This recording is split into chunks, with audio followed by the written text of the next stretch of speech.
Baiklah, apa sih yang harus kita lakukan agar belajar kita itu efektif dan apa yang kita pelajari dapat ditangkap oleh memori otak kita?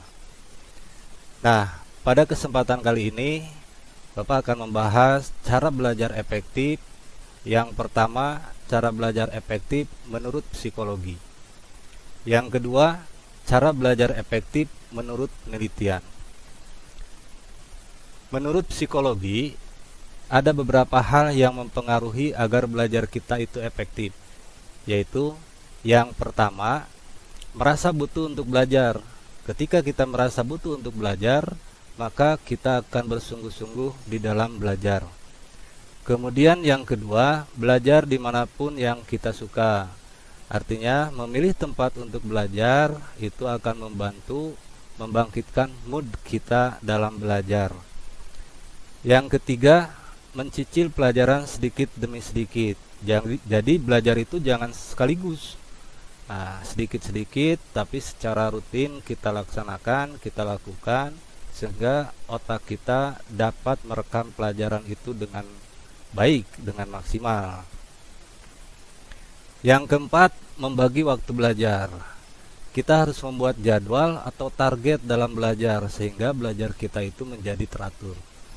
Yang kelima, berdiskusi, ya, berdiskusi untuk membahas, bertukar pikiran apa-apa yang belum kita pahami, baik itu dengan teman sekelas ataupun dengan guru ataupun dengan yang lainnya.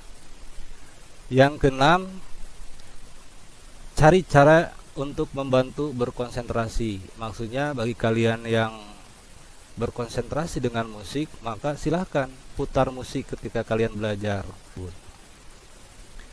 Yang ketujuh, pahami, jangan menghafalkan. Jadi kita itu harus memahami konsepnya, bukan menghafalkan. Karena kalau menghafalkan itu hanya untuk jangka waktu yang pendek. Nah, untuk jangka yang panjang itu harus betul-betul kita pahami konsep dari apa yang kita pelajari tersebut.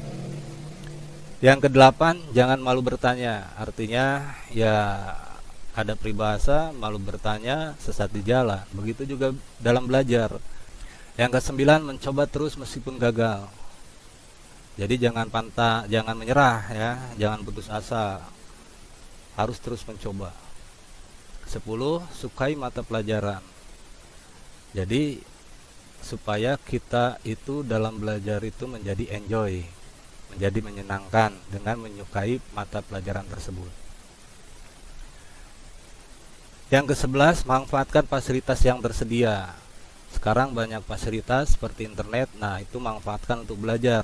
Jadi jangan hanya belajar itu dari buku ya, sehingga membosankan. Kemudian yang ke-12, membuat review atau peta materi. Nah, ini dimaksudkan untuk memudahkan kita ketika kita nanti membutuhkan materi yang telah dipelajari tadi. Yang ke-13, membuat kesimpulan. Jadi buatlah kesimpulan atas apa yang kita pelajari tadi. Kemudian cobalah latihan soal. Nah, latihan soal ini untuk mengukur sejauh mana kita belajar, apa yang sudah kita pahami dan mana yang belum. Dan yang terakhir, jangan lupa berdoa karena yang namanya belajar itu adalah proses.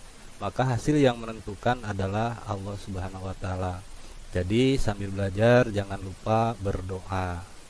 Nah, itulah hal-hal yang harus kita lakukan agar belajar kita efektif menurut ilmu psikologi ya.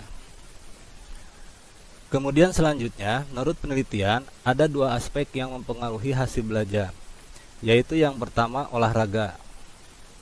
Kenapa olahraga? Supaya badan kita, tubuh kita itu fit dan siap untuk menerima pelajaran. Yang kedua adalah teknik belajar itu sendiri. Karena salah dalam teknik belajar, maka hasilnya juga tidak akan maksimal. Nah, kedua hal ini akan menentukan hasil belajar. Aspek yang pertama adalah olahraga. Apa sih manfaat olahraga bagi otak kita? Manfaat olahraga bagi otak kita itu yang pertama, mengirimkan nutrisi dan oksigen. Yang kedua, mempercepat proses informasi. Yang ketiga, meningkatkan rentang perhatian. Dan yang keempat, Olahraga dapat mengurangi stres, depresi, dan rasa cemas. Olahraga juga dapat membuat pikiran lebih fresh. Kemudian, olahraga meningkatkan kemampuan pemecahan masalah. Aspek yang kedua adalah teknik belajar itu sendiri. Ayo, gimana cara belajar kalian selama ini? Apakah sendirian aja ngurung diri di kamar? Atau ngumpul bareng teman? Atau membakar catatan lalu diminum dengan seduhan air kopi? Ayo, ayo, ayo. Yang mana? Setiap orang pasti punya teknik dan cara belajarnya masing-masing. Dan setiap orang pasti punya cara belajar yang nyaman dan menjadi favorit masing-masing.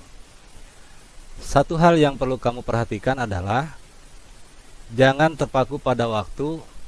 Cara belajar manapun yang akan kalian pakai nantinya, pastikan kepala kalian punya mindset belajar dengan enjoy, tanpa dikejar-kejar waktu. Dibandingkan terikat dengan waktu, yang sebaiknya kamu pikirkan adalah fokus pada topik mana yang ingin kamu kuasai. Mungkin kalian sudah merasa lama belajar dan bekerja keras sampai kalian merasa capek, tapi materi yang kalian pelajari gak masuk-masuk. Nah, bisa jadi itu karena teknik belajar kalian tidak tepat. Nah, ini misalnya ya, ketika kalian kebiasaan belajar dengan sistem kebut semalam. Ya, ini tidak efektif karena bagaimana pelajaran yang segitu banyak, materi yang segitu banyak harus masuk ke dalam otak dalam waktu yang singkat. Sebenarnya cara belajar yang efektif adalah dengan belajar singkat. Maksud dari belajar singkat adalah dengan belajar batas waktu pendek-pendek. Kok malah belajar sebentar yang efektif? Nah, hal ini untuk menghindari kram otak. Kram otak adalah momen di mana otak kita sudah tidak mampu menampung informasi tambahan untuk mengingat. Saking banyaknya kalian ngasih rumus dan konsep baru ke otak kalian justru jadi makin sulit menangkapnya. Lalu kalian stres, lalu kalian harus begadang lagi, ingatan jangka panjang kalian menjadi lemah. Alhasil, sekarang belajar, minggu depan udah lupa lagi. Ada dua teknik belajar menurut penelitian. Yang pertama, teknik Pomodoro. Apa itu teknik Pomodoro? Teknik ini cocok buat kalian yang suka belajar sendiri. Lalu bagaimana langkah-langkahnya? Yang pertama, tentukan topik yang akan kalian pelajari. Kemudian, pasang stopwatch selama 25 menit. Selanjutnya, fokuskan untuk mempelajari materi yang tadi. Kemudian, setelah 25 menit, istirahat dulu selama 5 menit. Lalu, setelah melakukan pengulangan tahapan sebanyak 4 kali, kalian boleh beristirahat dulu selama 15-30 menit. Nah, itu teknik Pomodoro. Yang kedua, ada teknik Feynman. Teknik ini buat kalian yang suka belajar sambil berinteraksi dengan orang lain. Nah, langkah-langkahnya. Yang pertama, pilihlah sebuah topik atau materi, kemudian ajarkan topik tersebut dengan bahasa yang sederhana kepada orang awam atau orang lain. Selanjutnya, cek bagian mana yang masih menjadi gap atau penjelasan dan pikiran kalian. Kemudian pelajari bagian itu yang menjadi gap tadi, lalu ulangi tahapannya. Nah, inti dari teknik Feynman adalah bahasa sederhana dan ringkas. Ingat ya, inti dari teknik Feynman adalah bahasa yang sederhana dan ringkas. Jadi kesimpulannya, cara belajar efektif berdasarkan penelitian itu yang pertama harus melakukan olahraga agar fisik kita fit. Yang kedua, beri jeda waktu istirahat di tengah-tengah belajar. Yang ketiga, ucapkan ya. Jadi belajar itu diucapkan, jangan cuma di dalam hati. Selanjutnya, saling tanya dengan teman, bertukar pikiran ya atau diskusi. Kemudian, bagi kalian yang fokus belajar dengan musik, silahkan sambil mendengarkan musik. Selanjutnya, belajar dengan singkat. Maksudnya tadi ya, belajar itu pendek-pendek dengan jeda waktu. Jadi jangan sekaligus belajar secara lama, panjang, yang membuat otak kita tidak mampu untuk menampung pelajaran yang kita pelajari tadi karena saking terlalu banyaknya. Nah, selanjutnya tulis tangan. Jadi biasakan kita menulis ya, membuat peta konsep ataupun membuat review atau membuat kesimpulan. Nah, selanjutnya sering-seringlah kita mengerjakan latihan, karena dengan mengerjakan latihan kita akan mengetahui sejauh mana kemampuan kita dalam belajar, apa saja yang sudah dikuasai dan mana saja yang belum ya. Nah, lalu ajarkan orang awam dengan bahasa yang sederhana. Selanjutnya yang terakhir tentu saja harus tidur yang cukup agar tubuh kita punya waktu untuk istirahat.